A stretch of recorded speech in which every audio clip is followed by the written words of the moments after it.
Let's public speaking first. Yes, my list is Okay. complete. So we've got any leave of absence requests? Nope. Any matters of an urgent nature? Nope. Okay, we will now move on to the consideration of the application for funding. Would you just want to note that you're moving the community board after that? What's that? Normally you note that you're moving the members activity updates Oh, yeah. down the agenda too. Yes, and we'll be moving the community board members' business to basically the end. Down to number 9 or 8. Okay, funding applications. Now, we've got quite a few here. How would we like to deal with them? Do we want to move any of them in block with a bit of discussion on a couple and then move them all as a block? Well, that's We've done. You've got your proposal here, which There's been a couple of There's been a couple of suggestions changes, from yes. amongst. I mean, obviously we've read the applications, we've had some informal discussions, held our decisions over for tonight. Shelley's put forward some views around the funding. I've put forward some views. I know Marilyn's got some views there, are really around trying to distribute the funds fairly and not so much equally, but so that most of the groups or all of the groups get supported in some way. Do we need to put on the minutes that this is extraordinary? This is because There's we've got this much leftover money that for we it. have to get rid of. Yeah. So this isn't the norm. We're not going to be doing these amounts in the future. The only reason because the amount is so big is because of the COVID funding that got carried over last year, and this is the last the last meeting of the financial year for our grant. So the next meeting, our new financial year starts. So I'd like to test moving the grants as follows, and then I think I will allow them for, I know Marilyn has a potential amendment to that, and then at least it gets a starter going. I've got a spreadsheet that calculates how much. I have to. Yeah. I can do this. Well, I've got my spreadsheet up. Mine's coloured. Okay. You're done. I did bring to see if I could get your spreadsheet, but I didn't get you. So Friends of the Ōtaki Rotunda reducing that request by $397 to $4,000. The Ōtaki College request reducing that from $8,000 to $4,700. So that's a $3,300 reduction. And the request from Land Matters from $5,000 to $4,000. And that would leave a balance of 61 cents. And the Community Board would like a... and would that be making all the other grants what they as they've applied for? Okay.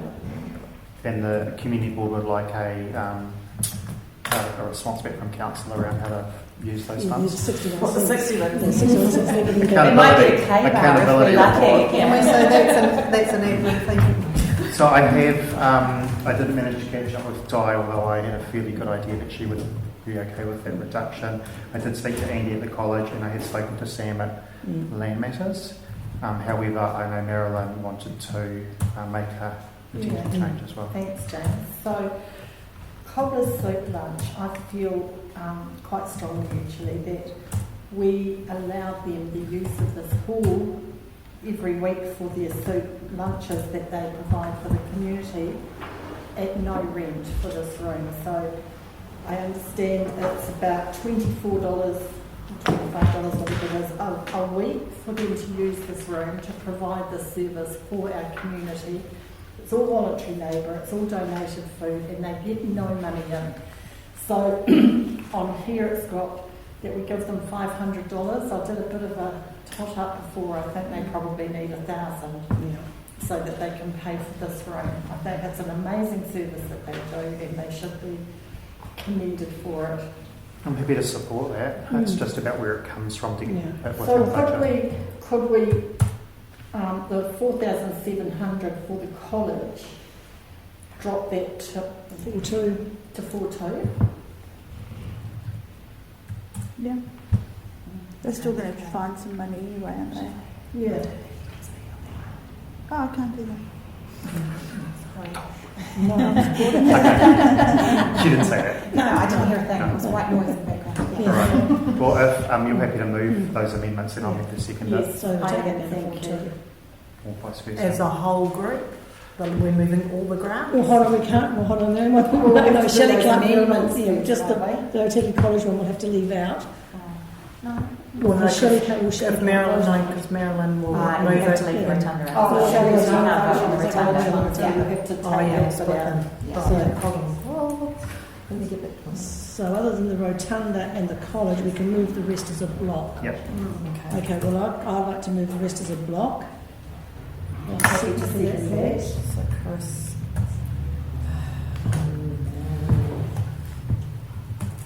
I can just put this And then that leaves the rotunda and the college to be done by.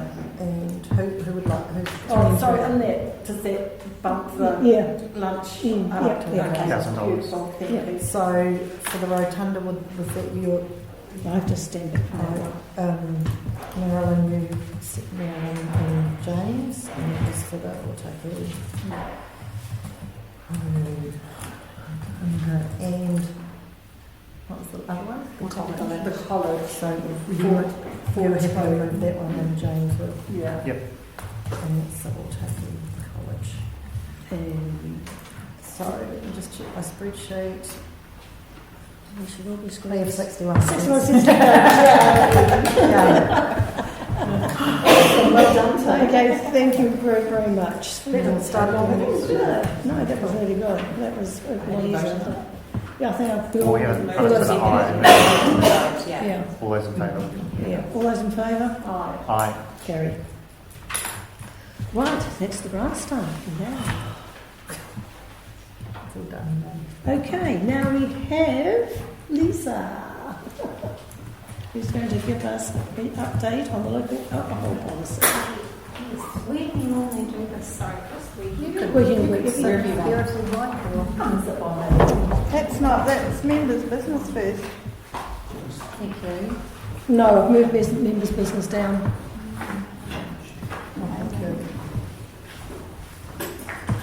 Moved it down to before confirmation of minutes, which we do every meeting. Is anybody else getting cold? What's that? Is anybody else getting cold? It doesn't get cold.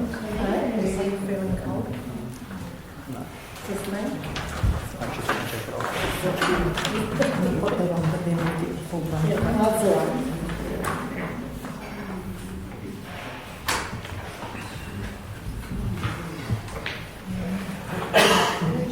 just start whenever I'm Yep, there you go. Thank you.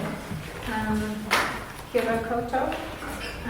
We are going to be starting to work on doing our local alcohol policy for the district. The purpose of this briefing is just to come and give you a bit of an update on what's going to happen. And we're moving into a phase over the next 6 months of quite a bit of research and community engagement. So we are wanting to update the community board so we know what's going on, because people will be asking a lot of questions and we have a lot of interest in this topic, particularly in Ōtaki. So I'll just give you a quick run through. So local alcohol policy is on our policy work program. We have now started that work. The Sale and Supply of Alcohol Act is quite different legislation that's been in place for the last 10 years than what was there before. It was quite liberal before. This is an act that's focused on harm minimisation.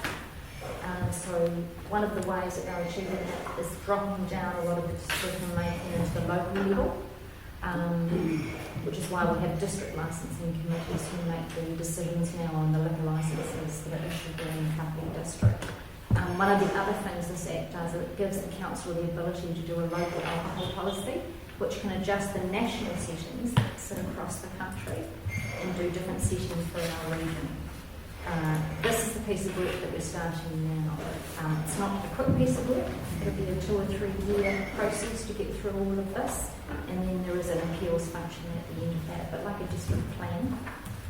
So it's not something that can be done quite quickly, but I just wanted to give you a bit of a run through, and then we'll provide you also through the hub with some key messages and some frequently asked questions, and people in the community are coming to ask you some questions as well. So a local alcohol policy, what it is a set of decisions that are that are resolved by council based on the community's wishes and the way that they would like licensing to work to reduce alcohol harm within their community. So what it actually does is it means when a licensee comes and makes an application for a future liquor licence to the district licensing committee, that they must then have regard for this policy that has been agreed and put in front of them.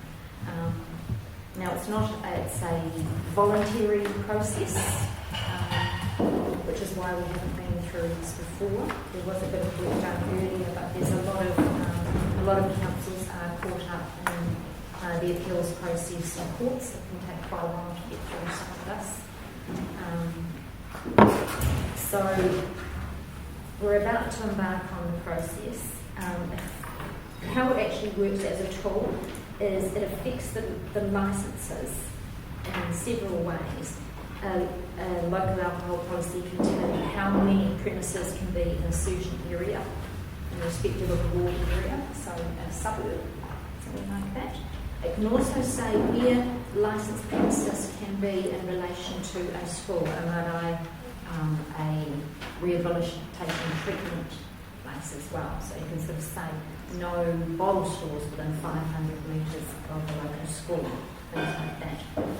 We can also use it to change the maximum trading hours as well of the liquor licences. So if we don't have a local alcohol policy in place, all of the licences are granted on the national standards, which for example are for an on licence at 7 o'clock in the morning until 4 p.m. at night.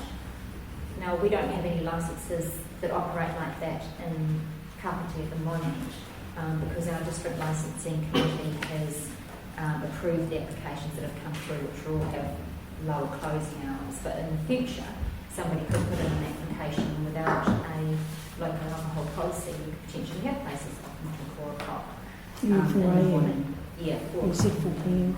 Sorry, AM, yes, sorry, AM, 4 AM. So there's something that we could do there, and there's also some other conditions that we can impose.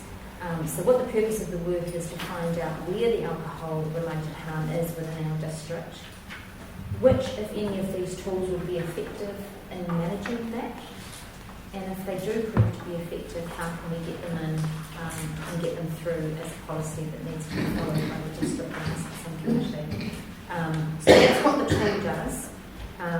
What it cannot do is impact on the existing licences that are already here. So the tool that will be applied by district licensing committee would be for every new licence that comes in after this.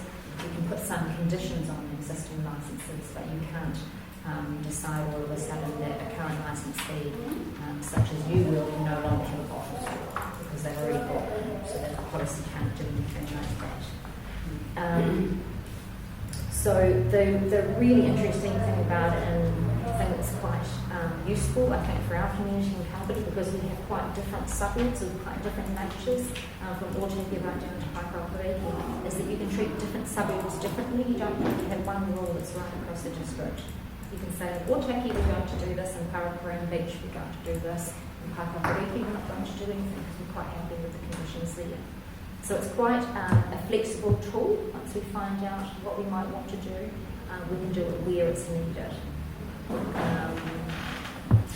We can also have different rules for different types of on licences as well. So on licences or off licences or club licences. So we could treat bottle stores quite differently as an off licence than how we treat supermarkets, for example, even though they're both off licences. So there's a legislative process to bring this policy in. It's a bit like a bylaw. So we would do the upfront work, which we're going to be doing the rest of this year. Then we would seek a decision from council to formally progress with a draft. If a draft is created, that would then go out for public consultation right across the district. Changes would be made, put forward to council again as a provisional local alcohol policy, and then once council adopt it as a provisional, the appeals process opens up, and then we would see what happens from there. But the most important stage at the moment is what we're going into over the next 6 months, where our alcohol-related health issues. Is this the right tool to help, and what would we do here? So we are going to be doing 3 streams of work, a whole lot of data analysis and pulling data from public health and police notices and things like that.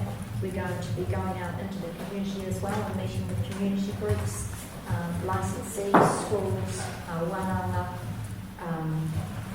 rehabilitation centres, hospitality groups, and finding out what it is that people want.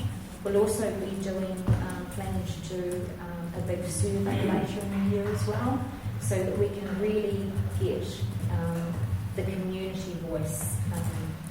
It's really important that we get that community voice at the granular level, so we know what people want in their own suburbs, rather than just right across the district as a whole. So we'll be out and about in the community. We'll be doing some sort of pop-in sort of meetings, so we can sort of socialise with people the idea of it. We'll be getting a website up as well where people can ask questions. What else can I tell you about? So, trying to rush through because I don't have as much time as I normally. You can do a CV. Sorry, what's in this CV? Special consultative process. Oh, thank you. Oh, yes. So that's the formal, we go out formally, release a draft document. People come back and make a formal submission. Yeah. So the process we're starting now is that research and community engagement.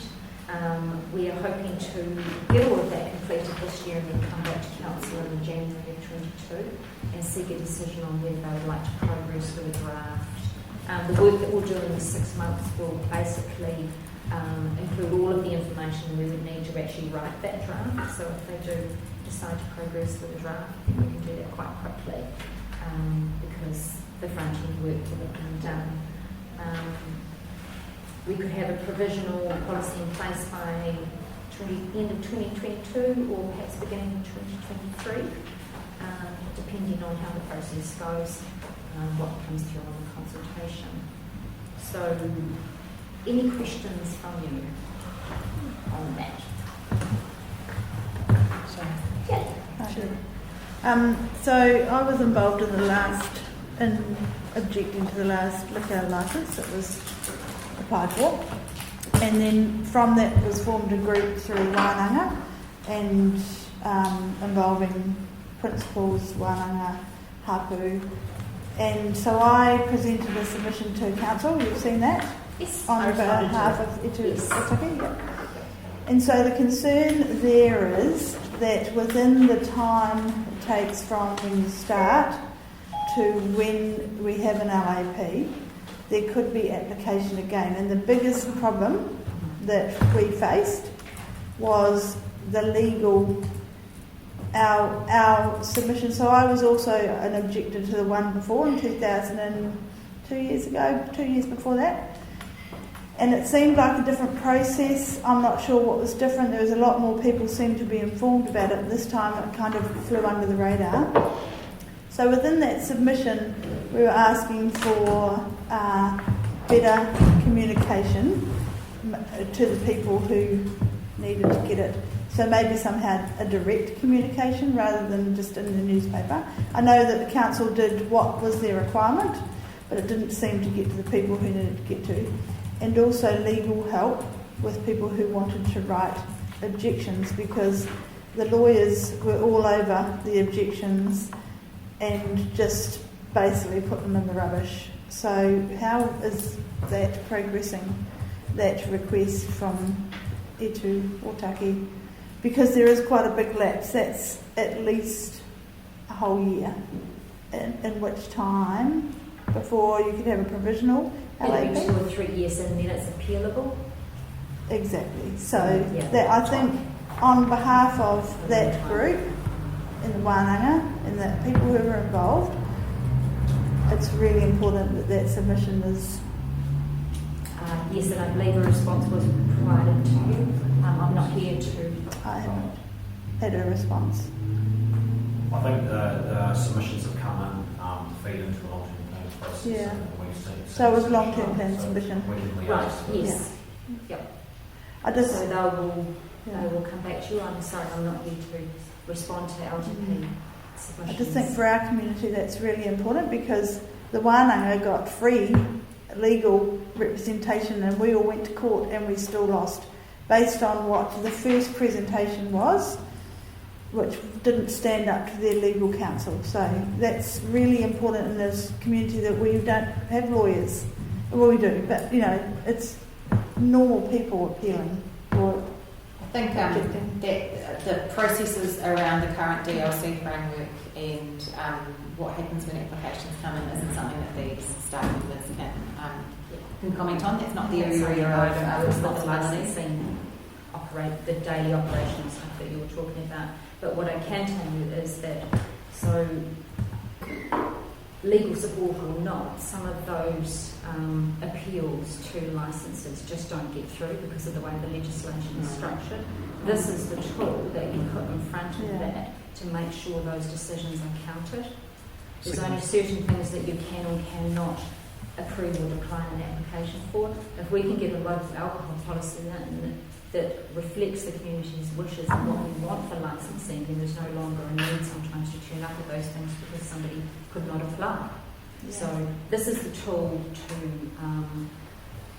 to set the community's wishes rather than the DLC are following the national standards. I understand that. It's just that in the meantime, there's a window for opportunity. Before this comes in, yes. And it's not a window that we can control. Auckland have been in court for 6 years trying to get theirs through. Fine. So you're going up against food stocks and progressives and large organisations. So just on that, do you mind if I spoke? So just on that, you said Auckland's been going 6 years, and that's the first bit I've heard of that. So what we have been told is it's a highly litigious process, and hence obviously why Auckland City Council has been battling for 6 years, and hence why KCDC didn't go first cab off the rank for an LAP, for that very reason, to try and save the cost for the ratepayers of 6 years of legal costs and let someone else go the way. So in terms of the question specifically around the work that you're doing in producing the LAP, I too was surprised at the time frame, around 2 to 3 years from woe to go. Is that that's to the over, point where it could get, yep.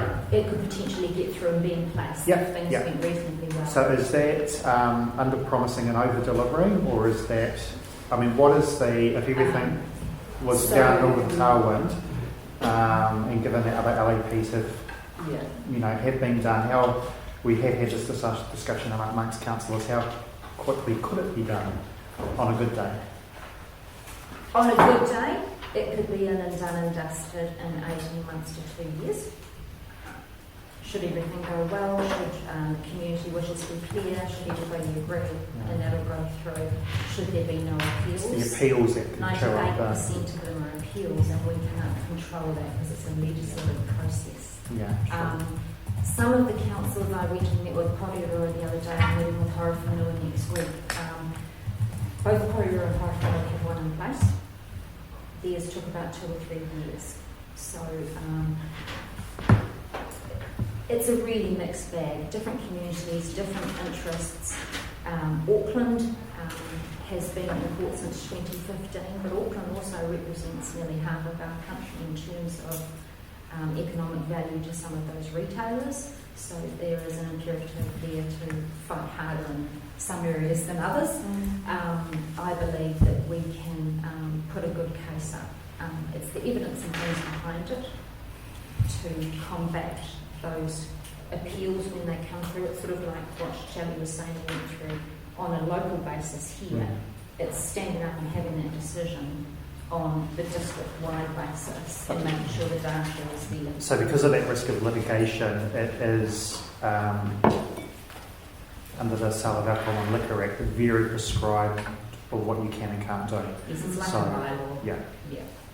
So we have to be very careful to make sure we get everything right, and hence why we currently can't step over the line in terms of how much information or support we provide in terms of, because again, that comes under the Act. Yeah. Okay. Yeah. So But it's not to give this any is the tool party for the an future. advantage. Yes. to make sure that our settings in country reflect what we want rather than national settings that are already there. Can I add a couple of points as well? Is that okay? Just in terms of the question around time frame, I guess there are a couple of other points that I would add there. How the community engagement process goes will determine pace, will be one of the contributors to how the pace of this piece of work, what the pace looks like. And there will be different communities across Kapiti with potentially different expectations that will need to be taken into account around what the engagement looks like and how involved it is. The other piece that I would just add, and you won't ever hear our policy team saying this themselves, but this is an incredibly busy time from a policy perspective for councils around the country with significant change and reform programs within the public sector. So the size of the overall policy work program may well have bearing on the pace with which any one item on that work program, including this piece of work, could progress. So given the timeframes that's been indicated, the original request was for an LAP for Ōtaki, and in the notice of motions that I brought to the community board, I carefully worded it for both to give us that option and liaise with staff around the opportunities there. The question is around whether if we had progressed as a council, not as a community board because it wasn't our decision, but just for Ōtaki, would that have been any quicker? No, it's the same legislative process. Okay. And it would be, we know there are some similar pockets throughout the district which Sure. are suffering some of the problems that Ōtaki are facing. And so I think it's fair to look at it on a district-wide one. It won't affect the timeline in terms of how quickly we could get something done and dusted and get some protection. Thanks, Lisa. Do you mind if I add something just in terms of not relation to the LAP, just given that I've been involved at a council level with staff over this? So I won't respond to the submissions through the LTP because I think that's appropriate. That comes from the organisation as a response to submitters. But there has been an ongoing discussion around how the community is informed, and repeatedly on behalf of the community I've asked that question of staff around, can we do this, can we even just send an email out? No, because under the Act you're not allowed to give advantage to any party more than the other. And I've told that advice back to the community repeatedly. It was raised in a previous meeting from Adrian Gregory around Wellington City Council's digital notification. So I've since had further discussions in the last few weeks with staff, and they are currently looking at how they could deliver that either through Anteno or through the council website. So it's separate to the work that you're doing, does respond to the questions that Shelley's raised around notification. But council, from what I can gather, can't specifically go deliberately to email a certain person or an organisation because then they'll end up in court with the alcohol barons that you refer to. So Yeah, I haven't looked at that part of the Act.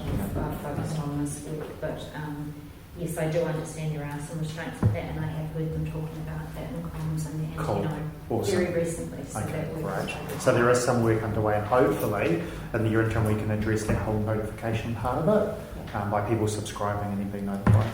So I have got that in my report back, ironically.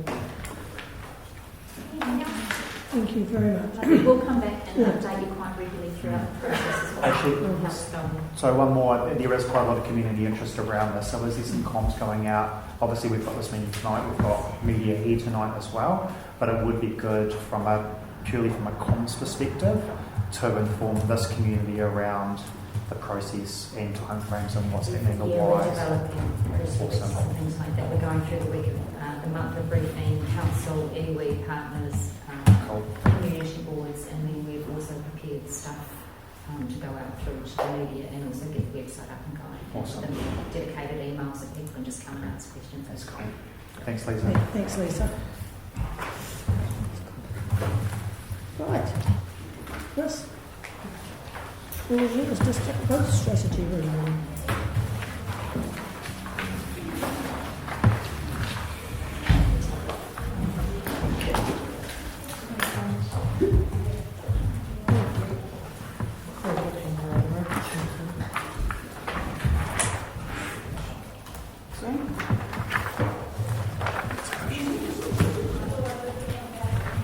Good evening. Madam Chair and community board members.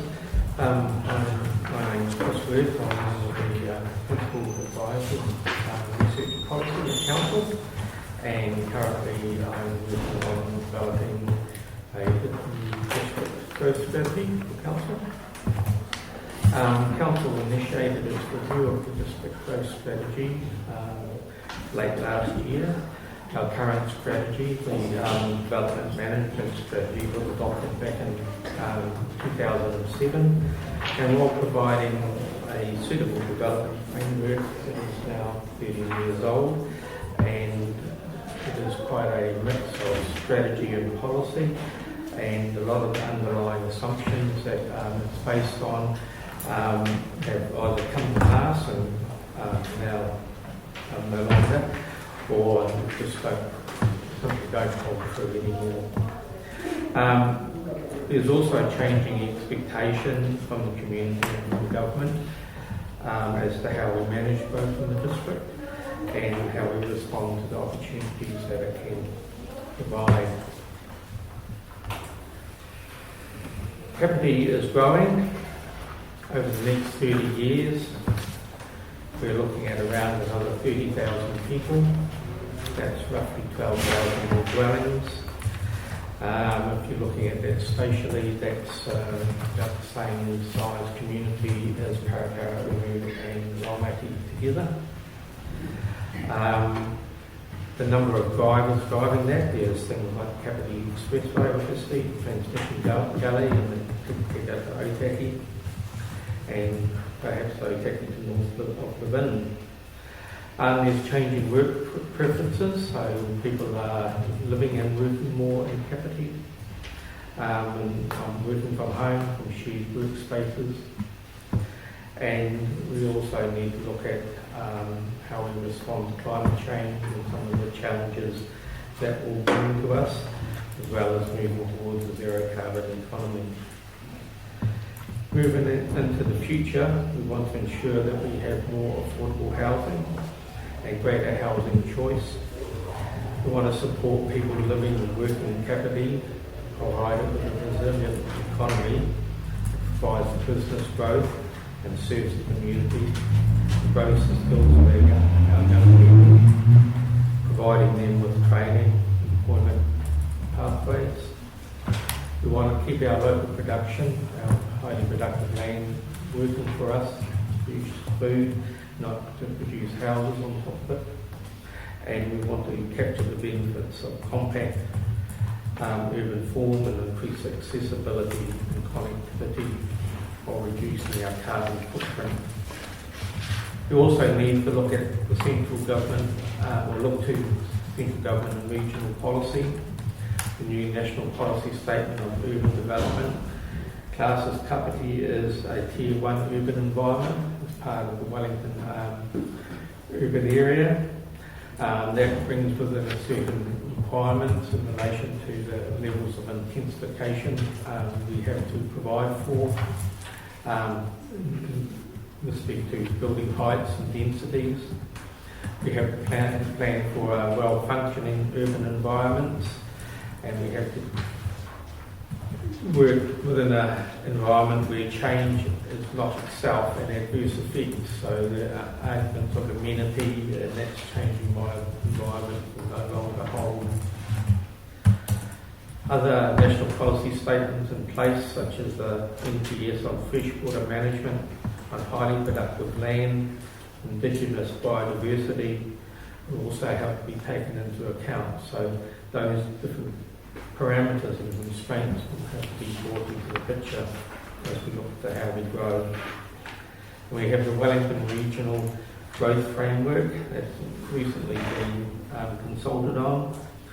That's a partnership between central, regional and local government and the region's iwis.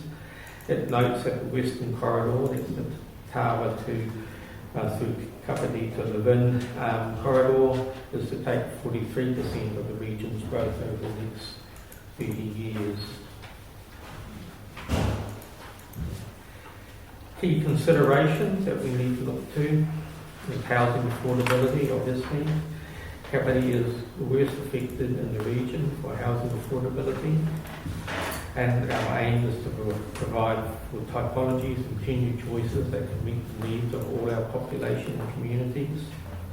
We need to meet the needs presented to us by climate change, from sea level rise and groundwater rise to more frequent severe weather events, changing growth seasons, etc. As part of that, we need to look at zero carbon living, fundamentally change the way we live, creating urban environments that support us in reducing our carbon footprint, provide us with transport choice and use, give us good quality housing at an affordable price, an efficient urban form that allows us to connect and access our services, and to live within the ecological boundaries of our freshwater and our land capacity. Supporting infrastructure also needs to be affordable and resilient, and timing and sequencing that will be quite important. We need to connect our communities, provide an urban form that has people as its prime interest and concern, and improve accessibility to housing, to business opportunities, and for iwi to their land and resources. And we need to protect what we care about, our community values, our sense of place and identity, our special natural environments, and our history. So what is the growth strategy to do all this? Well, it articulates our vision of what we want and where we want to grow. Its principles guide our decision making, whether that's in the spatial decision making and rule making of the district plan, or whether it's in the planning for infrastructure development over the 30-year period. It provides a spatial representation of where all the growth will go, its extent and its density, and on your handouts there's a little map there. That's actually from Quarry River Spatial Plan and growth strategy, and that's the sort of thing that the spatial plan will, growth strategy as a spatial plan will depict. The detail for how it is then put in place will come through via plan changes in the district plan, the first of which is due to be notified by the middle of next year. Our next steps. We are currently developing an approach that we can take out to the community. We're working with iwi to get their input onto it. We're looking at the LTP feedback.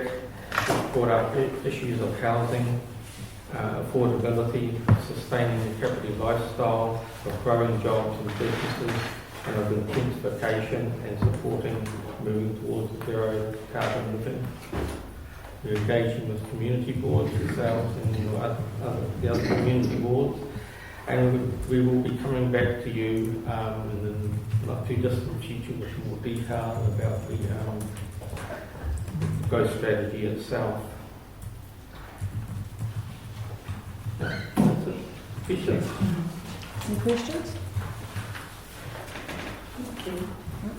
Okay, thank you very much. Thank you for getting up very evening.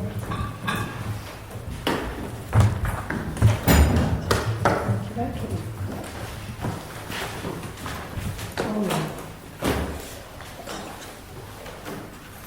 Right, members' business continued.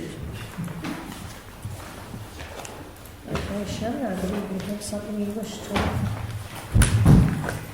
Yeah. Can we do my business first, or would you like me to put my motions on the table? You want your activities, that's later. Sorry, The same thing. could I just check first, Shelley? We've still got staff waiting in the room. Do they need to? Just I appreciate it's late and they've been. They don't need to stay. No, they're all right. Can we just? You can go. But you're welcome to stay. I'm studying. Okay. Well, Members' business. well, are you doing your activity report as well? Yeah, well, that's what Okay, it I've is. just one comment on that, to find it. Got it here somewhere. Madam Chair, could we? You're the chair and it's at your discretion, but could we consider the notice of motions and then allow people to get away rather than having to sit through. I mean, I don't mind people sitting through members' business, but Yeah, first. it's you're the Yeah, chair. I just wanted to bring something up. Sorry, you're the chair, so I'm sure if you want to bring it up. No, wait, we can do the notice of motions first, that's fine.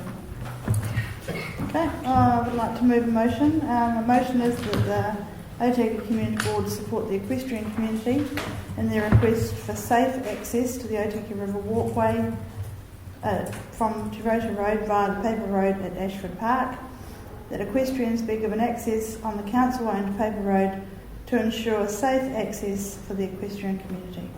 Do I have a seconder? Could we discuss it first?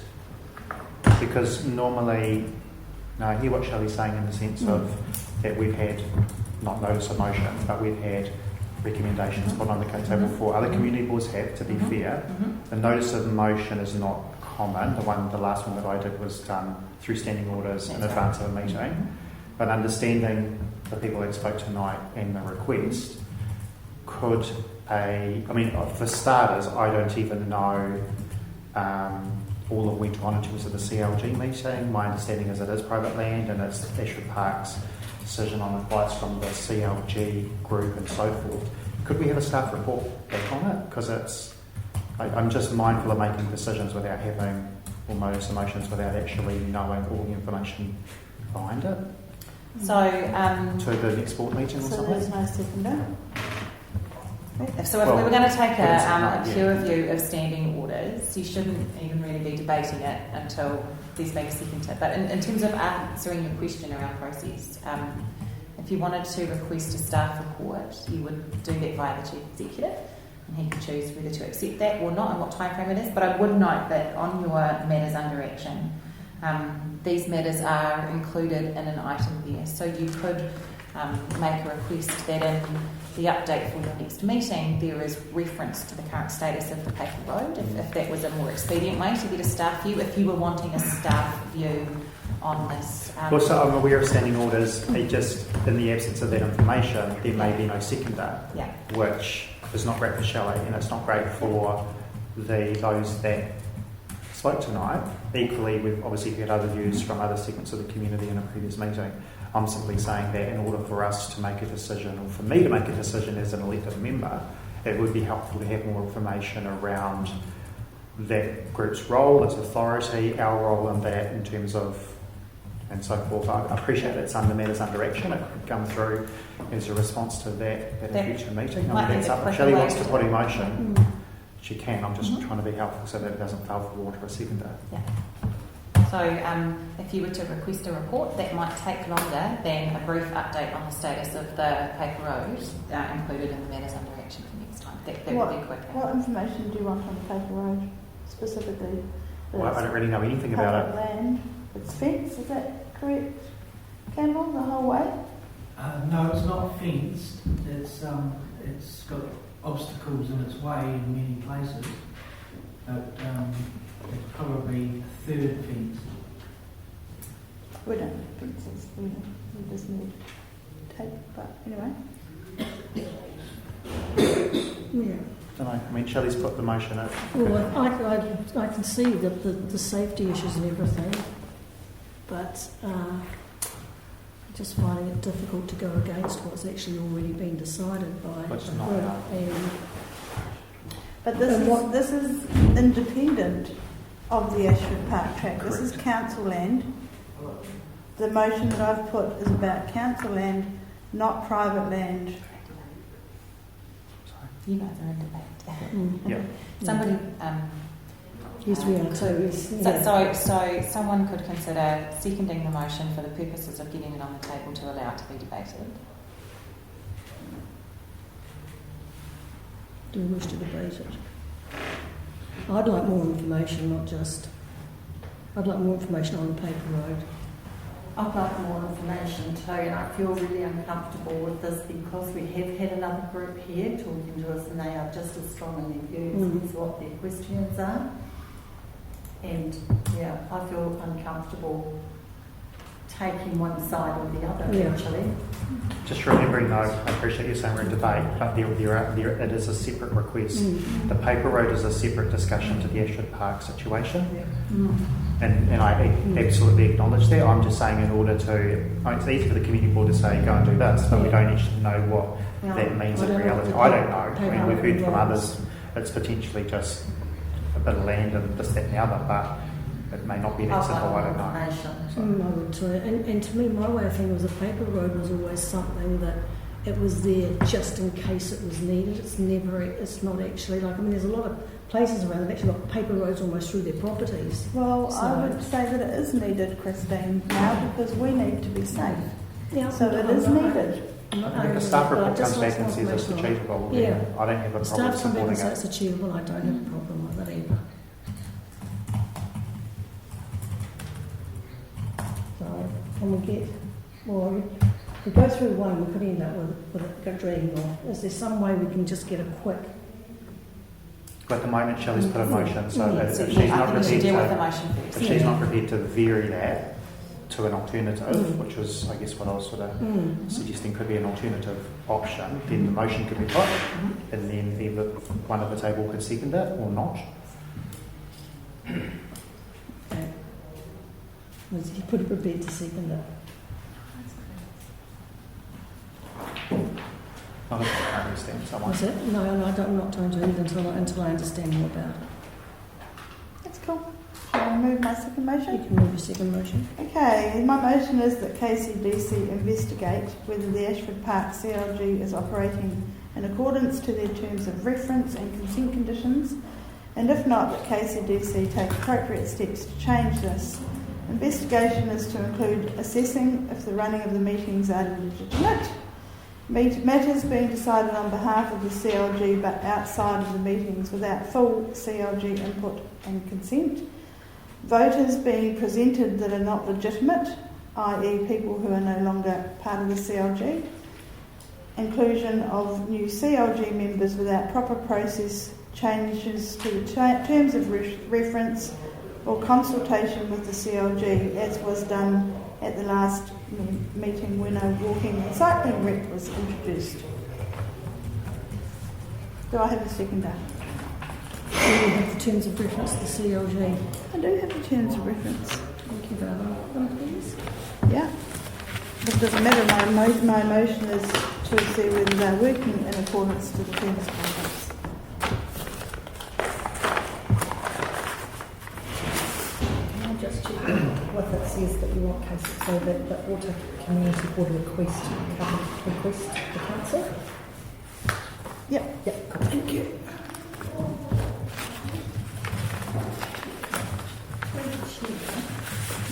Can I ask a question, please, because I'm quite unclear about this. Who formed the CLG? Is it who? It's a consent condition. Pardon? It is a consent condition of the quarry.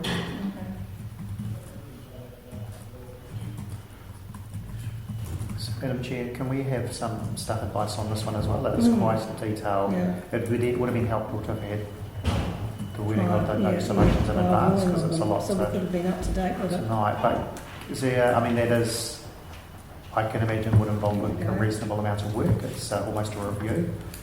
And I'm not saying it shouldn't happen, but I'm just, I, again, don't know what the process is for. I'd need to take advice. That's not something I can give a view on this evening. Well, My area of So can I- responsibility in the council doesn't cover resource consent, so I would want to take advice from colleagues. So can I before check with vote. Shelley, is it time critical? Could it lay on the table for the next meeting to allow, and I don't know whether that allows you enough time to When come is the back. next well, the CLG terms of meeting? reference do not, the members of the community liaison group are submitters and residents of Te Roto Road, 2 representatives. Cavity Coast District Council, 1 representative. Greater Wellington Regional Council, 1 representative. Mahapa Ōtaki, 1 representative. The Ōtaki Māori Racing Club, 1 representative. Friends of the Ōtaki River, 1 representative. And Winstone's 1 I representative. think there's been more issues that's been That raised doesn't than matter. just the members though, Chris. I'm putting a motion on to review that, to review what's happening at that CLG. As a community board member, I'm concerned about the lack of transparency and how the meetings are run. And that is one of my roles in the community, is to support the community members who have concerns. So that is my motion. Well, I'll second that one. I'm just sorry.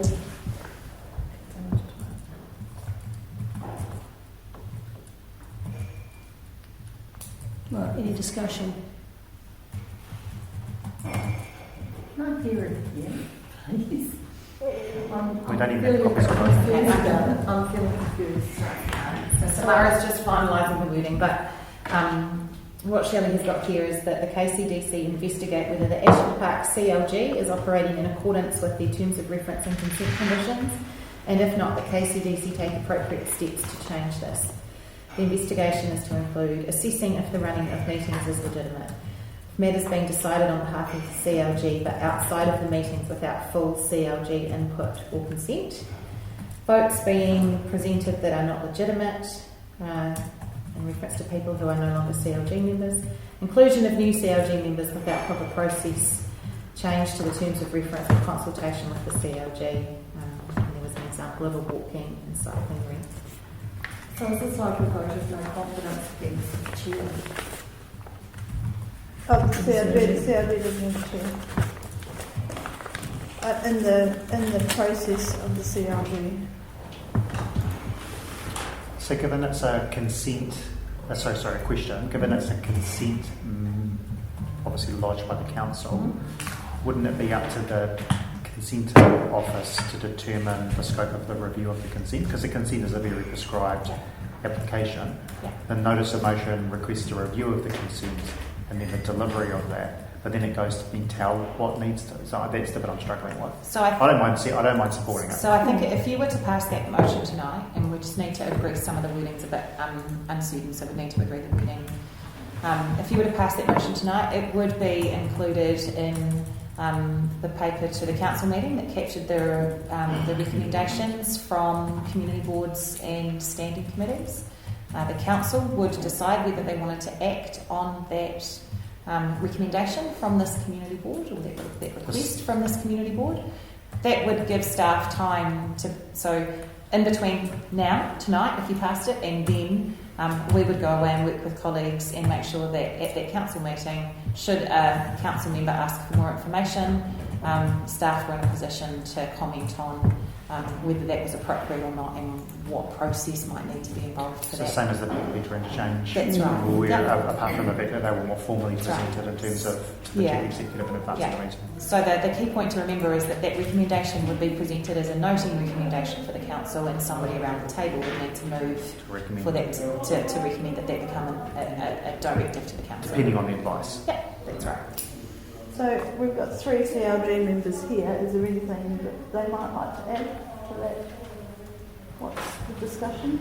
Is it appropriate? No, sorry, Shelley, they can't. Oh, They can't be involved in a discussion. Okay. Only public speaking time, sorry. That's cool. How are you going with that wording? Simon Amos, KCDC. So what's that? Simon Amos is the KCDC He representative to presented the this at the CLG. last CLG meeting, which is it's a message from him with the papers on it.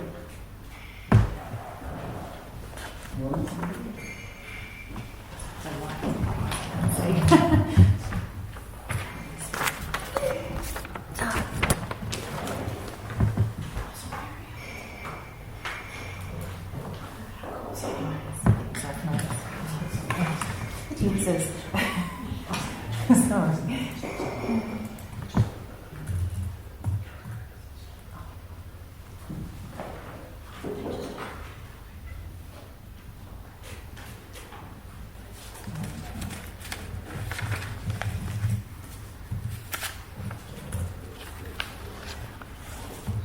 Some of those points could be challenged. Okay. This is not.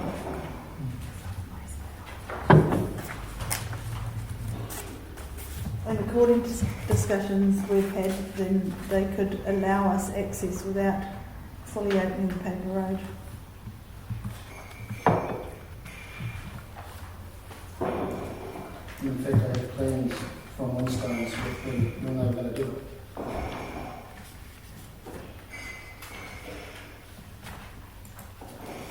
Didn't you say there was obstacles in the?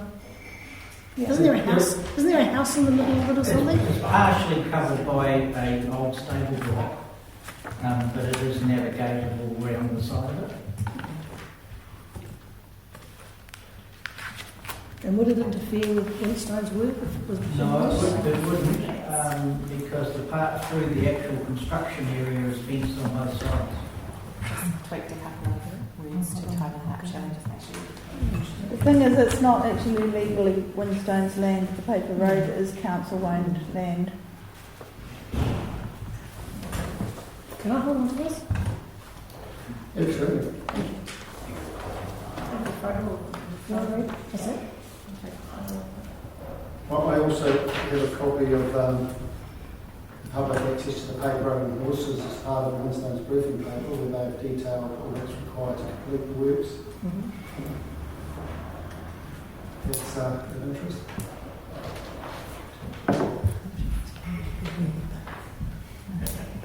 You want that? No, you can have that. Yeah.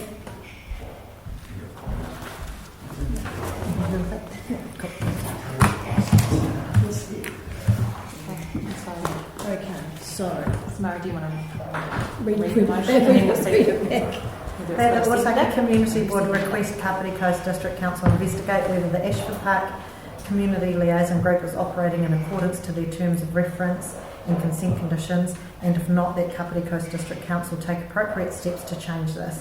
The investigation is to include assessing if the running of meetings is legitimate, whether matters are being decided on behalf of the community liaison group outside of the meetings without the full CLG input or consent, where the votes have been presented that are not legitimate, inclusion of new CLG members without proper process change to the terms of reference or consultation with the CLG, i.e. walk-in cycling rep. I'm happy to second that. Right, any more discussion on it? All those in favour? Aye. Passed.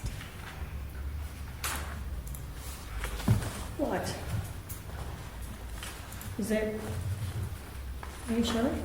I've got more I've got what my report back and stuff, yeah, but these guys can go. On your report back, I've just got a couple of things. Your submissions to Horizons, Horowhenua, KCDC and Greater Wellington, they weren't actually done as part of a board discussion, so they really should just be a personal one. Okay. Just need that noted. But there's no other board input into it. Yep. Other than that, we take it as read. What was the, how did the, I noticed on the, sorry, can we ask questions of the Madam Chair? There was a meeting with Sasha around the Ashford Park. Yeah, no, to cancel. He's sick. So We that didn't meeting meet didn't her go today. ahead. No, I did that yesterday. We were supposed to meet actually this Sorry. morning. Yeah. Sorry. Sorry, just because it was relevant to the discussion. Yeah, it was, yeah.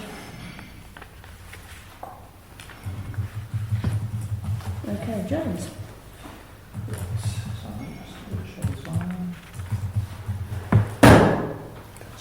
That's all right. Sorry, I've got a You bad guys time. can go. Yeah. Thanks for your time. Thank you very much. Sorry it took so long.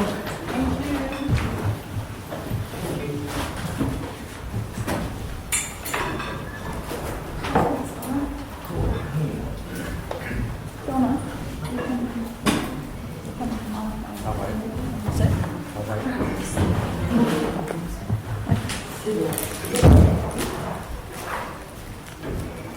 So I haven't emailed it out yet because it was like literally hot off the press just before I left for the meeting. Long-term plan, obviously we haven't yet finalised the LTP, but we've gone through workshops after the 700 plus submissions and the 3 11-hour days of hearings. From an Ōtaki perspective, as I said previously, I had requested that Council increase the rates assistance fund, which was in the consultation document. Following the hearings and the submissions, I also workforce staff and supported requesting an additional $50,000 around social investment for Ōtaki to address some of the social issues that were raised through the submissions, and also an additional $50,000 specifically to develop a youth space in Ōtaki, again in response to the submission. So that's currently in, and the document goes away then for auditing and so forth through the final stages, and then gets adopted. Is it the 24th from memory? So all going well, that will remain part of the LTP, and there will be that additional $100,000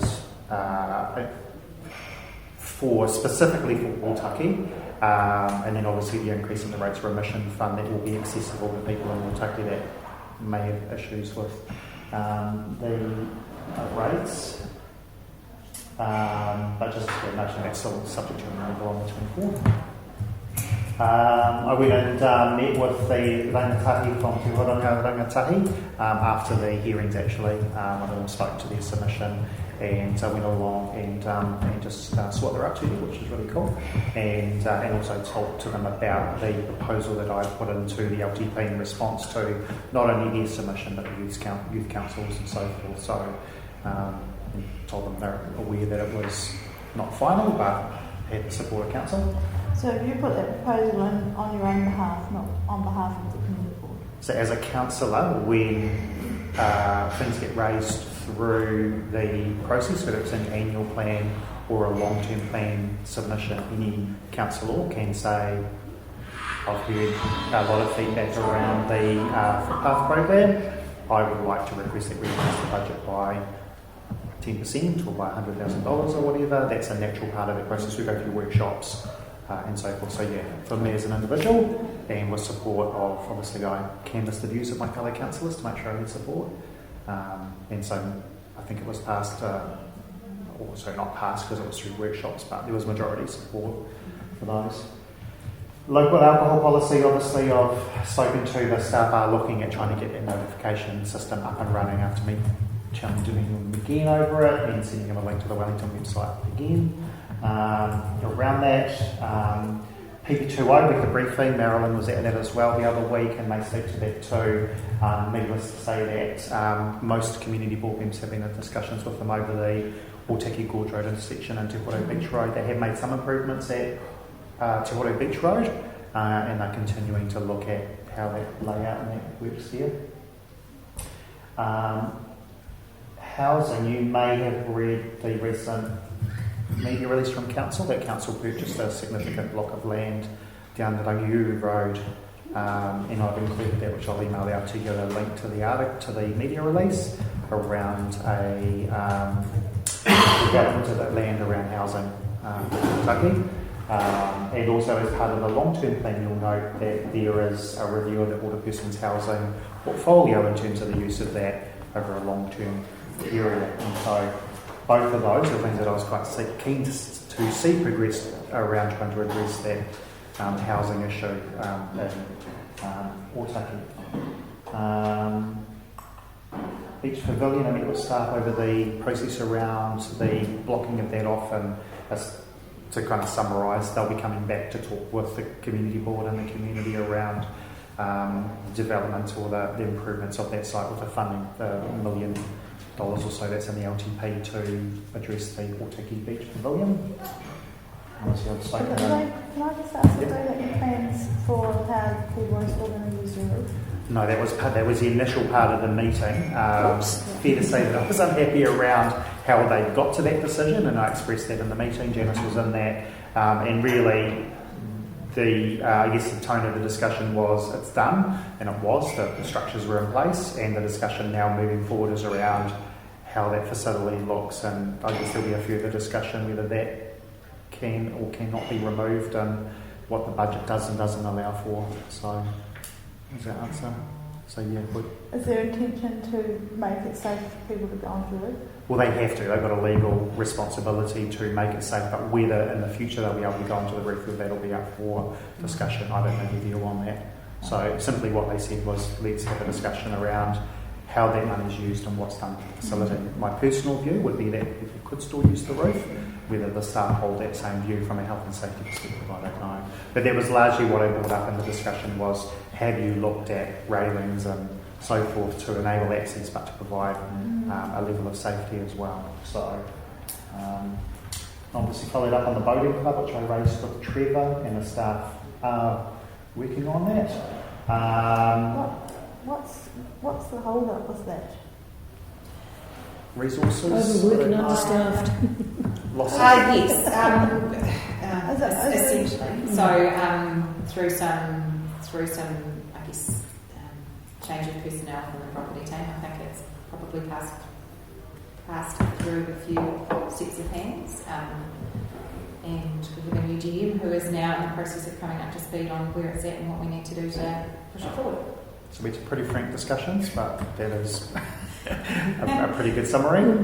So it's needless to say that all parties are aware of what needs to be done, and aware of, I guess, my frustrations as the ward councillor, and staff have committed to me to trying to progress it forward. So I just have to take them at their word and hope that that eventuates in a timely manner.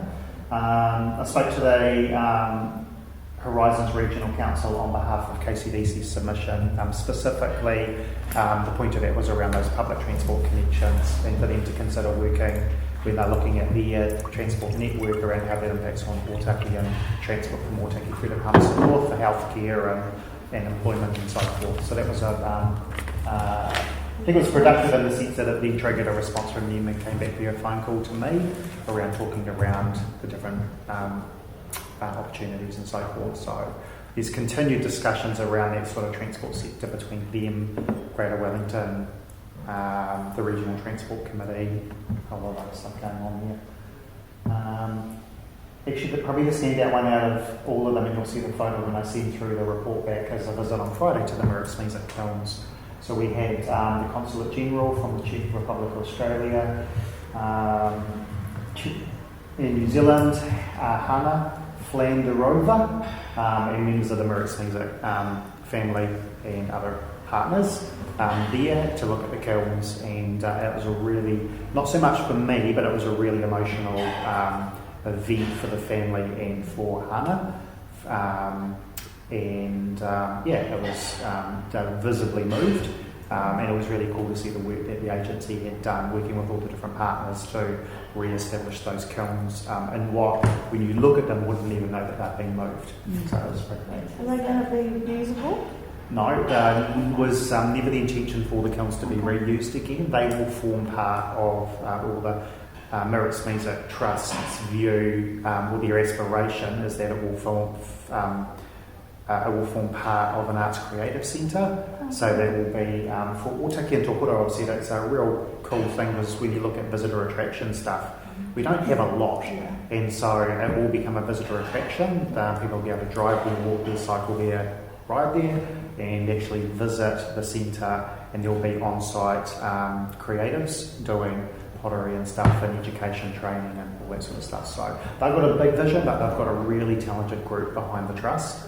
I've met with them a couple of times. Having the Consulate General go there was no coincidence. That's very strategic of the trust to attract their interest, and Hannah was visibly moved by it and very supportive. So really cool what they're doing there. I did want to make a comment lastly around the Pekapeka interchange. So council staff have formally responded to Jenny via email. The motions were moved by me in the formal council meeting, and as Janice just alluded to before around your notice of motions, when they go in the standard procedures, they go in for noting. I've got the email, I'll just read what I've said here, that the motions were moved by me at the council meeting, but as they were for noting in the council paper, not recommending, it was passed and no further action was taken by council. This was an unintentional error by me, which I accept. It was not intentional, however, I need to own it. So I've extended the offer to meet with Jenny and finish our road group. They had that correspondence via staff formally. I'm sort of more meeting with them as a councillor to explain how that came about. Probably more importantly than how it came about would be what happens about it now. And it's sort of covered on in terms of to cover off the other discussions that have been had. So to put it very frankly, and I know right back when we had that discussion, I made it really clear, I think I wrote an article about it, that I support it, I'll use it. As a resident that lives at Tūhoro Beach, it would be a benefit to me. So there's nothing from my perspective around not wanting it. Every message that I've had out of Waka Kotahi is that it doesn't fit the current government's priorities. There is no funding for it, and so forth. So not to try and remove my blame, because I'm publicly acknowledging that I could have, that I moved this noting not intentionally. Even if it had been done properly, it would still be highly unlikely that would be Waka Kotahi would be funding and doing it. I am still following up around the retention of the land. As in the photo you'll notice, Emma's mate is standing next to me.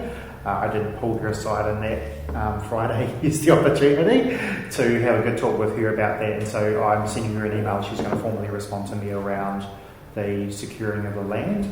And this is what I'll say to Jenny and the group. In Waka Kotahi, going to the NZTA, all organisations, including council here around the Sale of Liquor Act and the rules, have rules that they have to abide by. So they can't hold land for an unintended purpose indefinitely. So in terms of purchasing the land or any additional land that's needed, they can't actually do that if they're not going to build the interchange there, even if it is going to be in 10 years' time. What they can do is come back later under the Public Works Act and acquire that land if they need it for future purpose. So I'll cover that off with Jenny and the team, and I'll also come back to them with a response from Emma, because I've not chewed her ear but had a good discussion with her around what the group's looking for, and she's happy to respond back to me in terms of answering those questions. So I would like to just ask the question. So I know that the council, I know that Waka Kotahi are saying they can't do it, but they are telling us, the group, they can't do it because council is saying they can't do it. Council is saying that I've not seen that correspondence. So what I've been told is that there's been a whole lot of communication, probably mostly verbal, I suggest, from the Waka Kotahi staff to the group, to myself. I've heard them say that it is council that is the sticking block, and they are the ones that are saying they can't do the infrastructure, they can't do. So it's council that are the sticking block. So I'd actually like clarification of really who is holding the reins with that, who needs to be spoken to, because it appears to me that both council and the agency are blaming each other for it not going ahead, and it's not helpful. So what staff have said to me is that we can't progress a project that's not our project and it's not on our land. So it's NZTA's, well, it's not even in this instance, all their land, but it's their project, it's them that have to, put it forward in terms of the part of the RLTP. Now, from a funding perspective, it's been a national media that Waka Kotahi's budget's just absolutely blown. They have massive funding constraints. Our council has just found out that we've got $8 million less funding for our capital works program through infrastructure. Wairarapa was, I think, $4 to $6 million. There's a current article in the news about all councils jumping up and down because they got less funding. I've not heard that it's because council doesn't support it. The direct response that I've had back from Emma and Waka Kotahi is it doesn't align with the current government's GPS, the government policy statement on land transport. Messages out there, it just creates frustration. Yeah, well, that's what I've heard. If anyone asks me in the street, it's first and foremost a policy issue. It doesn't align with this current government's position around not building more roads and more roading infrastructure, and more around cycleways, walkways, trains, buses, and all that sort of stuff. So that's the principle, and then second to that is a funding issue.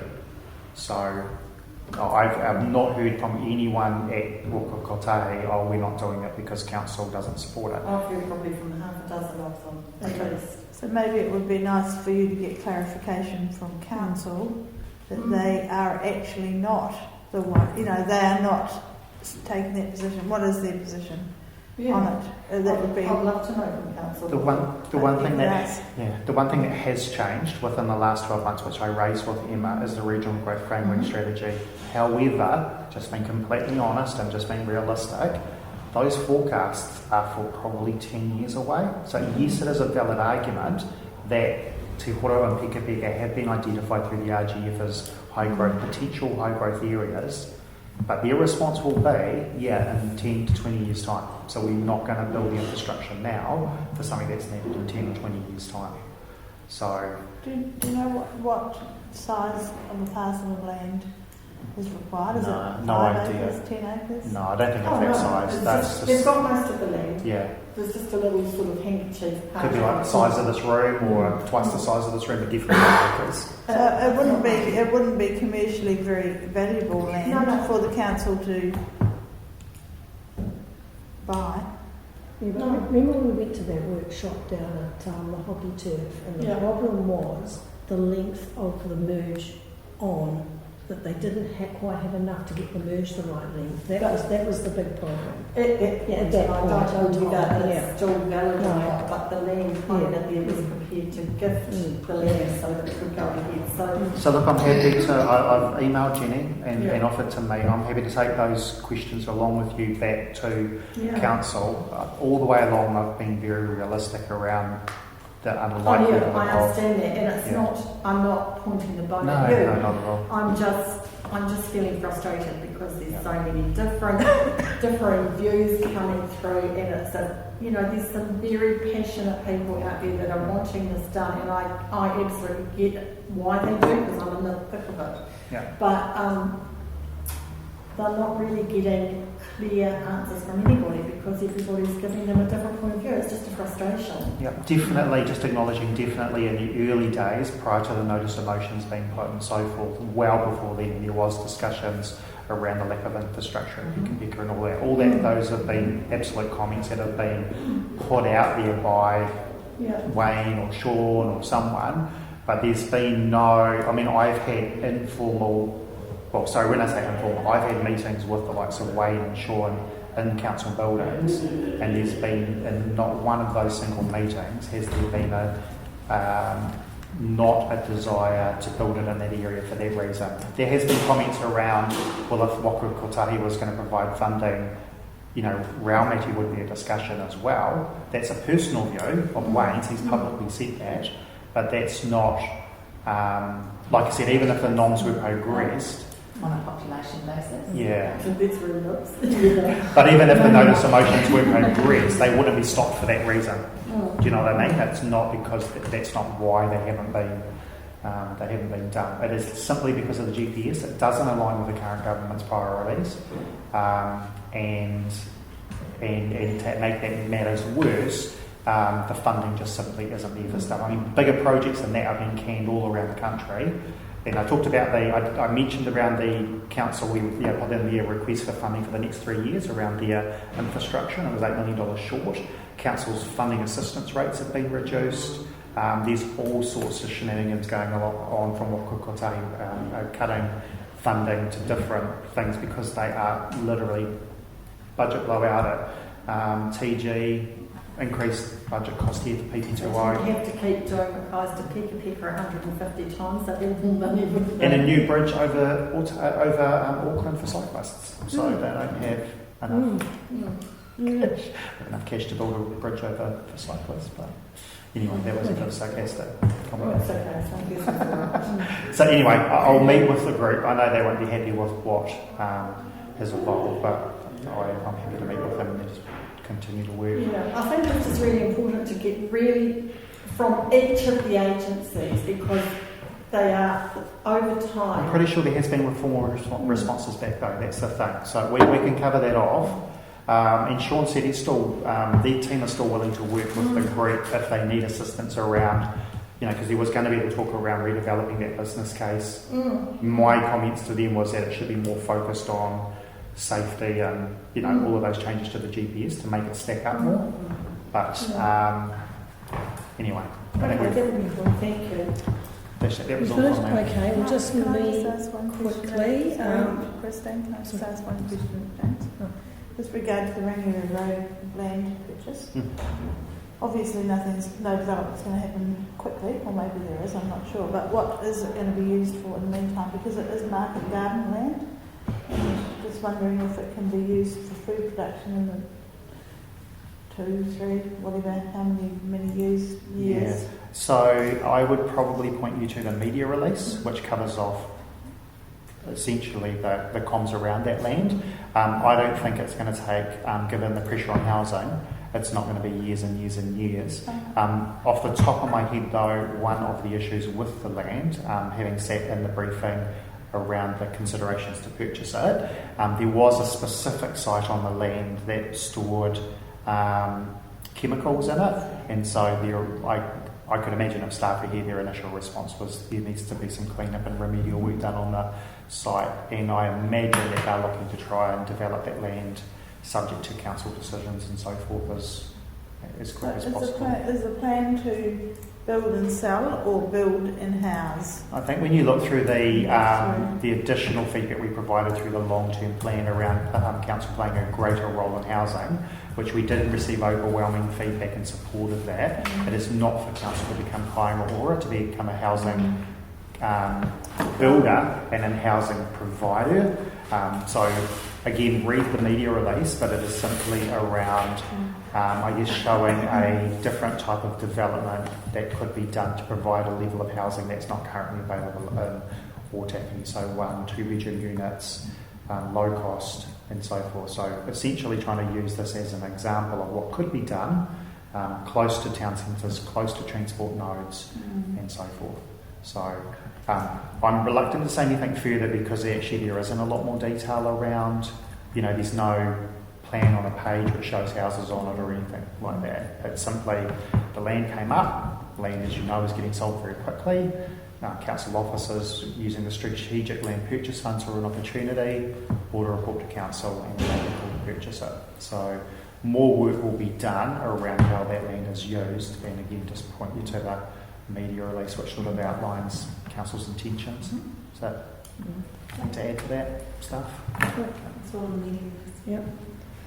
Okay, well, Marilyn and I went to the representation review, which was really interesting on how council is going to be formed in the next whenever, and who will all be community boards. So it was a very interesting How did that evening. discussion go? Because I went to the one in the day, but I didn't go to the one at the night. It was really good, and it was actually quite good.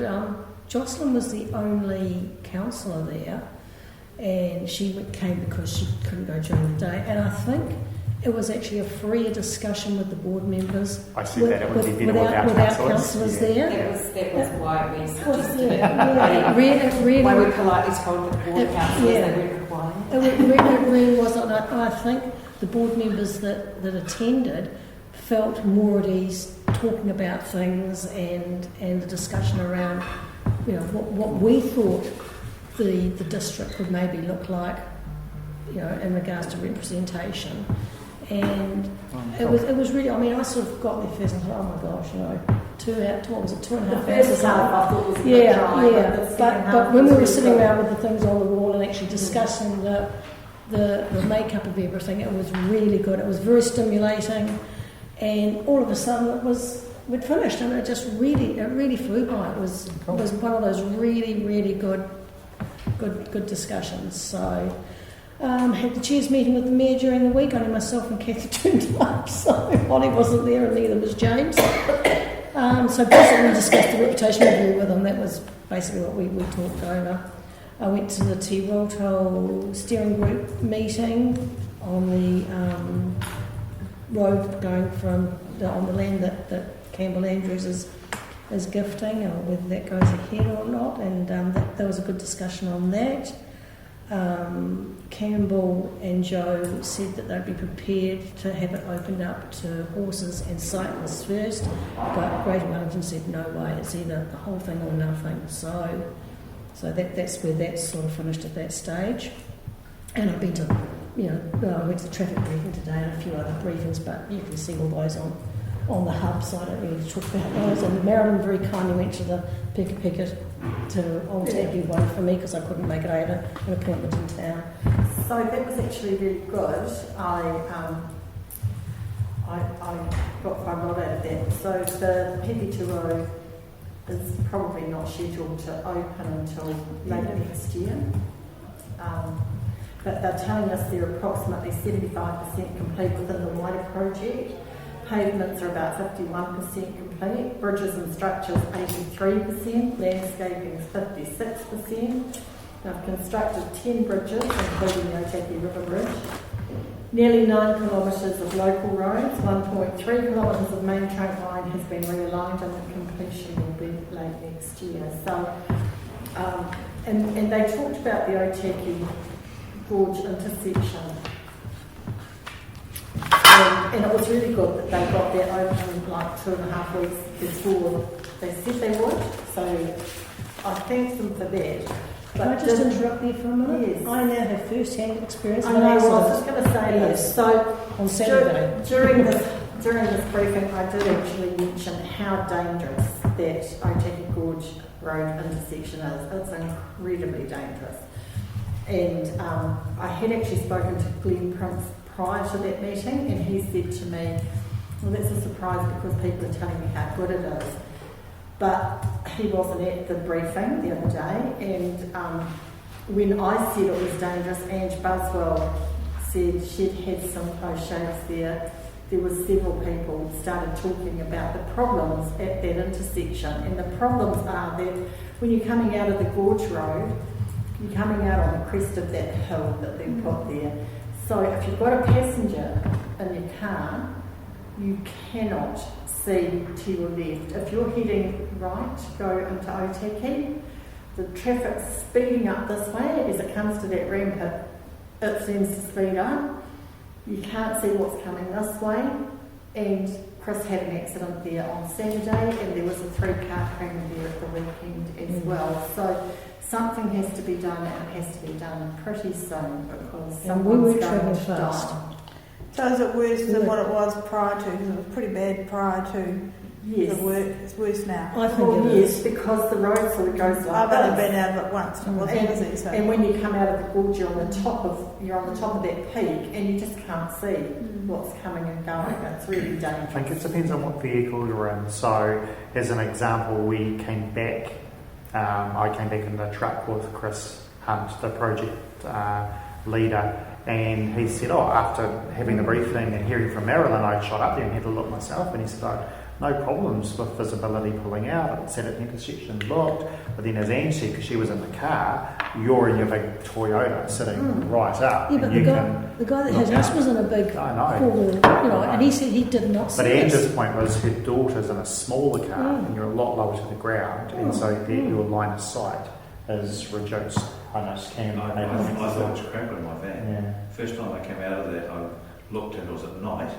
Oh, night's worse. And you can't. I was turning left to go south onto Te Horo, so I went toward Te Horo, and the cars coming up from the dip before the hip rise. You just couldn't see them. So raised it with And staff. that was when it was 30. Because interesting that what we didn't know, and Chris said in the briefing, is that they actually applied for a departure from the NZTA rules and standards. So that was quite a revelation, because they have rules and standards there for a reason. These are the parameters of the guidelines which you need to build to.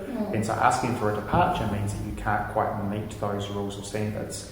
So certainly I think our team are going back and having a look at that, and I'm pretty sure the NZTA are as well. And they should be coming. I spoke to Andrew Tall this morning when I was down at council, and he said, well, I've grown up, and I said, I've seen it, it's fine. I said, no, it's not. There is no room for error. No. There is absolutely, when we got hit, the guy came out of the stop sign and he was heading north towards Ōtaki. We were on State Highway 1 heading south, going to Papara, and Steph sort of caught them out of the corner just as we were and she'd swerved a bit, but if she'd swerved more, we would have been on head-on. And if she hadn't swerved that little bit, he would have cleaned out my door of the car. And there was just no room for manoeuvrability. One of the There was issues, no way to get away. One of the issues there, and also at the Te Horo Beach Road intersection, which is That's better improved. now. It is better, is speed. So the project team are aware of it. It is one of the biggest challenges for them over the entire project, and it's an issue for contractors across New Zealand, with one more recently killed. They have speed restrictions in place, and the drivers don't follow them. So many people are speeding through. So I did raise with them around putting up the VMS speed signs. That doesn't obviously address if the design is poor and the line of sight is an issue. The other problem is that the pull-in lane is it gives you the feeling that you haven't got enough width, because it's probably the right measurements, but it feels narrow where the two lanes kind of merge. Yeah, interesting that New Zealand is one of the few countries that actually has those. Overseas, it's not a typical practice for that very reason, that people. I don't have an issue with it because I'm a confident driver, and I'm not saying you're not, but people feel that it's not. The only time I wouldn't want to be in that one with a truck, one of those big double trucks heading south and another one heading north. But same as Te Hapua and same as Te Horo. I mean, there are many places like that. That's not so bad. What can we do as a community board? Well, I don't think there's anything more. We've raised it. Chris has raised it. Carolyn's raised it. Ange has raised it. I've raised it. I'm going to have a go at Steve Finlay and Ben Prince at the CLG next Monday night. When is that? Next Monday night. And people will have an update. I've spoken to her. I actually rang Helen Pickering, and she said she'd get back to me, and she hasn't. And she said, oh, well, we're not hearing that. We're hearing that it's perfectly all right. I said, well, now you're hearing it's not. I said, well, I'm not the only one. I've had other people complain to me about it as well. At the end of the day, there'll probably be a safety audit done on it. Yeah. I mean, if council staff go back, if they are the consenting authority, there will end up being. So I know that council staff will assess the safety of any design, and also Waka Kotahi have a safety review team, so they will assess the design. So if there's enough noise being made, which there is, I imagine at some point either one or both of those teams will go back and review that design and make an on-site visit and see what it is like in reality. And if it's not safe, they'll need to make some changes. Well, the thing is, if it was just a local road, it wouldn't be a problem, but it's State Highway 1, and that's the problem. It's got this huge volume of traffic. Same as Te Horo Beach Road. That intersection is designed for a 70% reduction in traffic. Actually, even when you're going if you're heading north and you're wanting to turn into the Gorge Road at night time in particular, You can't see, and all those sticky uppy things in the road, they're quite confusing, and to try and navigate your way around to turn right to get into the gorge, that's dangerous in itself. Is it lit there? Well lit? Not really. I spoke to what's her name down at council, and she works on the front desk, and she lives Jeanette, and she actually said, she sent me an email about it. She actually now goes the long way. She goes down over the bridge at Te Horo and back and out that way, because she just does not feel safe going out to all the logging trucks and stuff are still using School Road because they don't feel comfortable. Well, they can't get out. No, the big trucks trying to get in and out of there as well. It's just hopeless. It's a really bad situation. And the other thing is the gravel all over the road. It's like little marbles. But anyway, we left half of Steph's car on the road. I've had a bleat about that. The other things that I've done, I went to the museum meeting, and they're looking at doing a bit of upgrading there. So they're looking at upgrading their lighting, and we did the one on Monday because I was in New Plymouth. However, I did send the lighting guy there to have a look. On Monday. Yeah, and so it was the one before.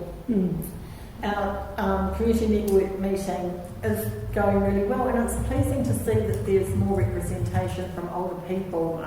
We went through a stage where it was mostly about the youth, and one of the ladies that came said, I feel like I shouldn't be here because it's all about youth, but it's pleasing to see that there's more agencies coming. It's a bigger cross-section there now. Zeal came last time, and they did tell us that they're trying to get to Ōtaki now weekly with some more programs, so that will be really cool if they can do that. And I've got another CBIC meeting next week or the week after, I can't remember when it is, so yeah. Apart from that, lost my own, not. And thank you once again for doing that meeting for me. Oh, I enjoyed it actually. Yeah, and the museum one on Monday was very long. Good. Very long. Very long. In fact, we didn't get through the whole agenda. Oh dear. Right. That's how long it was. Oh dear. I'm sorry, I was a newcomer. So, was that all the ones? That's all, yeah. So while we're still on members' business. Yeah. Yeah, but you haven't raised the issue that I've asked you about. You were going to raise it on members' business. Oh, sorry, the Ashford Park. Yeah. The representation of Ashford Park.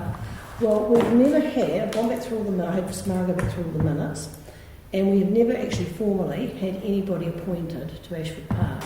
When you first started going, you heard about it and went and came back. I started going because of my connection with the river and the other lake, and I felt there was a connection there, which is why I felt I should be going. So, and we've never ever had it as one of our portfolios. I've gone back through them all. We've never ever had anybody actually formally appointed to that group. Yeah. From the community board. Is that called the Ashford Park Community Liaison Group? Yeah. Okay. So I've been going for over 4 years, and there's never been any question about why I'm going. And so I just feel like I was very undermined by the process of someone else coming along and then sending a second person in replacement when you knew that I was going to be there anyway. The reason behind that was, Shelley, that there was, I felt you were conflicted with the two, you were conflicted with the board issue and the fact of the walkway, and I knew that was the subject there. Too, though. Christine, because you've only just started coming. No, I've been going for a couple of years now. No, yeah. Anyway, there are minutes from 2017 where it states that I'm a community board member. So even though we're not part of the CLG, I'm not sure if you went through the Ashford Park minutes. So, yeah, just feel very, you know, every time I've been, I've put it on my report back. So, in actual fact, you didn't need to send a second community board member because I was already there. So I feel you were conflicted too, Christine, and I'm not really sure why, and I think it may be part of all of what's going on with the CLG, and it's actually not. I think to be fair though, Shelley, you do sometimes struggle to prioritise which hat you're wearing, and a classic example was, I noticed in your report back too, reporting back on your submissions to the other agencies, that was on behalf of yourself as a key ag member, not as a community. I wouldn't report back on a submission I've made from my church to an organisation as a community board member. So I don't have a strong view around the Ashford Park thing. There is a group, I've not been a part of it. It has terms of reference, it has members on it. They make decisions that are exclusive from the decisions that this board makes. So that's their thing. But I think in terms of around whether you're conflicted or not, or what hat you're wearing at the time, you have a strong equestrian focus, which is great, and I think it's the access we have, and the equestrian community is fantastic. It's a real asset for Kapiti, but equally those views need to be managed. You know, as an example, I stood back from the discussion around the decision for the Waikanae Library because I have a business that was within walking distance of the proposed Waikanae Library development, and I think I'm conflicted. That's the thing that we have to make as elected members sometimes, and just remembering those conflicts that we have, and also the hats that we wear, and what hat we're wearing at what particular meeting, whether you're going as a equestrian representative or whether you're going as a community board member, or whether Marilyn's going as a Rotarian or as a community board member or whatever. It's not exclusive to you, it's for all of us. Yeah. So you weren't going as a community board member, yes, either? Well, because we're not. You've just no, I know. I didn't know at that stage either. But So you knew I would be going. So by sending Marilyn, I don't know what the problem is though, Shelley, because if you came to any of the any of the meetings that I attend in my role as a community board member, if you appeared, it wouldn't bother me. Why did it bother you that I was here? I didn't even say anything because it was a totally new conversation for me. I knew nothing about it. It was actually quite good for me to see what was going on, and to be honest, I thought it was a terrible meeting. But I really did. It was awful. And so I never want to go again anyway. But I don't understand what your problem is, because if you came to the community network meeting or any of the other meetings that I go to, I wouldn't be. So if you were the community board representative, or you had been put down as that, and then I was put down as that on the minutes, you would challenge that, as I did. You would say, well, I would. well, you would, because you're Well, the I community don't board think I would. representative. So you. I don't see what the problem is. There's room for both of us to play in the same role, really. Mm. Well, there's a request to review that anyway, so that will Yeah. potentially I think we answer should some wait of for those that before we questions. actually make a decision I now. don't think it's worth the board blowing apart over. Well, we're not on the term. We're not a part of the terms of reference No. anyway. So in fact, we're not legitimate to go there, either of us. That's right. Other than to see what's going on, not to see what's happening. But it's not a public. Can I meeting. say something? Because it's bothering me Yeah. a lot. I think it's time for this team to do some kind of remedial teamwork type thing. The undercurrents around the undercurrents around this table are terrible. It's not nice to be a part of it. And I think it's time we all put our big girl pants on and did something about it. Yeah. No, you can pop big girl pants. Where's our- I will just for the event. Yeah, just for the I have event. extended that offer twice. Oh, good. Yeah. Yeah, well, I came back to you. Now, the dates are gone now. So, but I just don't like coming to these meetings. But I actually- anymore I because actually- of all the friction. It's not nice. I sent an email out twice requesting I think they were May dates. in June. I did a I small actually attempt. don't keep yes, okay, that's all right. I've lost my train of thought now. I actually- agree. I just want to say that I agree, and I'm happy to be Yeah. a part of that Yeah, discussion. I actually spoke to Di Buchan about the terms of reference and no community board member being on it, and she said to me that she thought it was an oversight and she was going to see what she could do about getting it rectified. Well, if I can remember back, I don't remember just going there because I think it was discussed, and I went there as the community board representative. That was what I went there in my mind as. Anyway. Okay, minutes of the last meeting. Take them as read. Yeah. Are there any matters arising?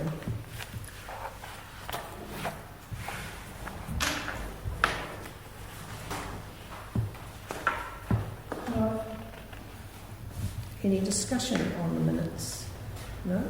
Just to show that I did actually. Did everyone find that? No, I never found a full stop out of place or anything. Participation? You didn't see the. What's that? Oh Lord, what have you found? What have you found?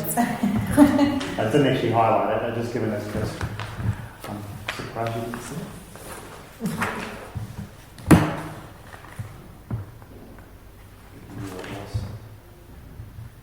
P word. I think it's participation or something. Spell it wrong. What did you spell wrong? Well, we'll leave it lost tomorrow.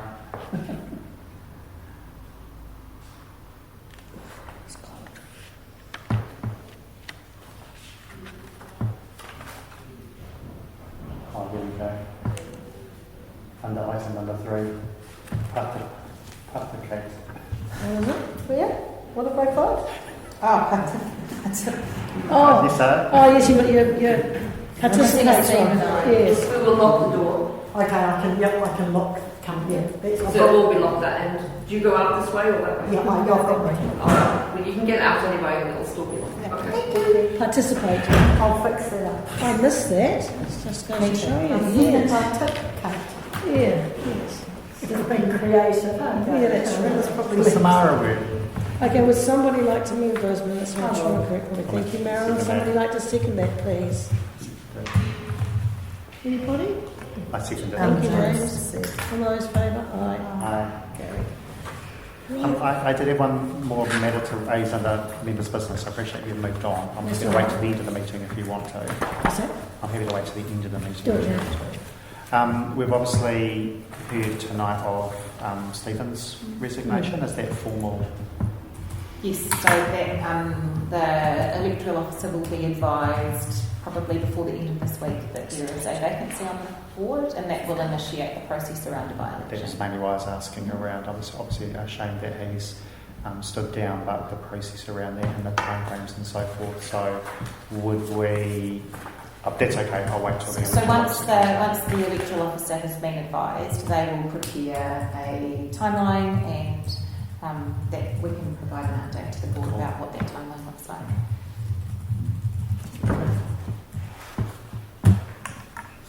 Right. Thank you. Okie dokie, matters under action. Ōtaki railway station in progress. It sounds like easement in progress. Wi-Fi on Main Street, isn't that finished yet? Hasn't that all been done? No. Oh. It was interesting though to see in the long-term plan submissions that the youth of Ōtaki would like some Wi-Fi. Someone's coming. It might be there by the next LTV. The thing is, it's a shame that the rotunda and that is so far down where it is, because there's there's a space in there in the actual building where the dormitories and everything are, which would make a fantastic use space.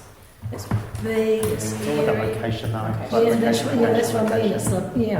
But it's just such a shame because it would be absolutely perfect. What's that? It was just a bounce. That Wi-Fi would be a thing, I had asked for an update on that one and they haven't gone back to me. The theatre. Our ICT team are in the middle of an enterprise-wide rollout of a new platform that we all work off in terms of Office 365 and a whole lot of other things. So I suspect that got in the way of Samara getting the update that she needed on that. Apologies. Council flats, I noticed a few of them are being done up. I've sort of seen work being done on some of them as I've driven past. Can we just go back to the Civic Theatre? Yeah, we just did.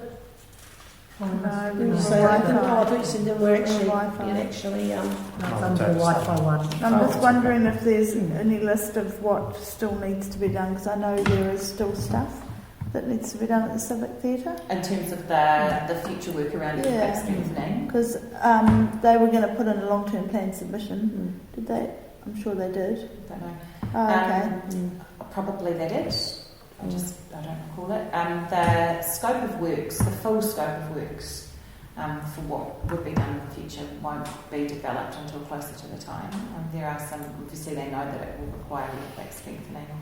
And then there's the accessibility stuff as well that will be included. But I imagine the process would be more detailed assessments to inform that scope of works, but it's quite some years ago. A lot of that stuff would have been done though for that submission to, wouldn't it? There would have been an overall. The players will have a view on, as the lessee of the building, what they think is required. Yeah. But obviously the process to scope the earthquake strengthening and other associated works would need to involve further assessments of the building and other bits and pieces as well.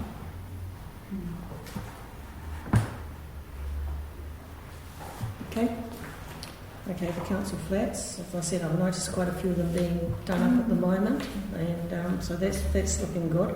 There's a guy at the golf club who has got one, and he got moved out of the one that, so finally he got moved out of the one that he was in that was needed and into the one next door. So he's quite happy about that. The only thing was that there was no carpet in it, and he said the carpet's still a bit minky, but never mind. But he's really happy that he's in that flat that's got a decent bathroom and everything. So it's nice to see that they're actually now starting to move some of the tenants around. Tahara Beach Reserve funding, well, there's nothing happening on that because they've still haven't come back to us, have they?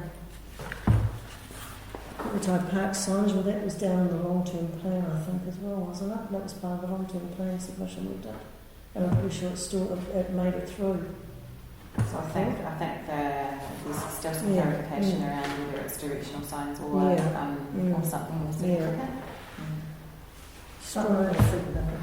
Yeah. Not just a scungy directional sign. Your stride and ride, there's nothing more on that. Oh, When will the decisions that come out from the long-term plan? Because stride and ride is one of those budget decisions too.